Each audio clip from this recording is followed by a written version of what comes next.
여름교회 아침 말씀 묵상 시간입니다. 사랑하는 성도 여러분, 편안하게 주무셨습니까? 오늘도 여러분의 삶에 하나님의 사랑과 은총이 넘쳐나시기를 소망합니다. 이 아침에 하나님이 우리에게 주시는 말씀은 사도행전 12장 1절로 17절 말씀이 되겠습니다. 하나님께 기도하는 가정입니다. 초대교회는 부흥하고 있었지만 동시에 큰 어려움도 겪었습니다. 헤롯 왕이 교회를 핍박하여 야고보를 죽이고 베드로까지 감옥에 가두었습니다. 겉으로 보면 교회가 더 이상 희망이 없는 것처럼 보였습니다. 그러나 이때 성경은 한 가지를 분명하게 말하고 있습니다. 이에 교회는 그를 위하여 간절히 하나님께 기도하더라고 5절에서 말씀해 주고 있습니다. 위기의 순간 이 예루살렘 교회는 흩어지지 않고 낙심하지 않고 하나님께 기도했습니다. 첫 번째로 생각해 볼 수 있는 것은 위기 앞에 놓인 교회였습니다. 예루살렘 교회는 문제가 생기자 사람을 찾아간 것이 아니라 하나님께 기도했습니다.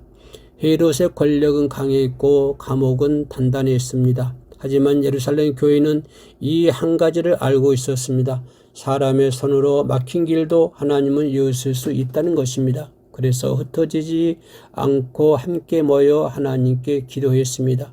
오늘 우리 가정과 신앙생활도 이와 같아야 합니다. 가정의 문제, 건강의 문제, 교회의 문제, 자녀의 문제, 이런 문제는 사람의 지혜로 인간의 힘으로 풀리지 않은 경우가 종종 있습니다. 하지만 기도는 모든 인생의 문제를 여는 열쇠가 되는 것입니다. 두 번째로 생각해 볼 수 있는 것은 하나님이 행하신 기적입니다. 우리가 기도할 때 하나님이 움직이시고 기적을 베푸시고 역사하십니다. 천사가 감옥으로 찾아왔습니다. 그때 베드로의 쇠사슬이 풀리고 옥문이 열리고 베드로는 자유롭게 되었습니다. 여기서 중요한 점은 이것입니다. 하나님의 응답은 우리의 생각과 다를 때가 많다는 것입니다. 우리는 때로 이 문제는 너무 큰데라고 생각하지만 하나님은 문제의 크기를 보지 않으십니다. 하나님은 기도하는 사람의 심령을 보고 계시는 것입니다. 세 번째로 생각해 볼 수 있는 것은 응답을 보고도 놀란 사람들입니다. 베드로는 감옥에서 나와 예루살렘 성도들이 기도한 곳에 찾아가서 대문을 두드렸습니다. 로데라는 소녀가 그의 음성을 듣고 영접하러 나왔다가 기뻐서 사람들에게 달려갔습니다. 그런데 기도하던 사람들은 미쳤다며 그럴 리가 없다고 했습니다. 그들은 베드로의 석방을 위해 기도하고 있었지만 정작 응답이 오니까 믿지 못했던 것입니다.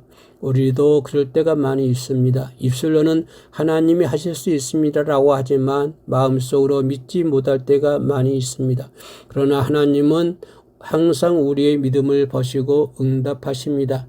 예루살렘 교회는 능력이 있어서 응답받는 것이 아니라 기도했기 때문입니다. 오늘 우리의 가정, 우리의 교회, 우리의 다음 세대, 우리 지역의 영혼들도 마찬가지입니다. 말보다 기도가 필요합니다. 지식보다 무릎이 필요합니다. 우리에게 성령의 능력이 필요합니다. 기도하는 가정과 성도는 하나님이 도우십니다. 새해에는 하나님께서 두 손 모아 기도하는 가정이 되어야 될 줄로 믿습니다. 오늘의 기도입니다. 새해에는 우리 가정이 예루살렘 교회처럼 기도하여 사람이 힘으로는 할 수 없는 일에도 주님의 능력을 의지하게 하옵소서. 예수님의 이름으로 기도합니다. 아멘.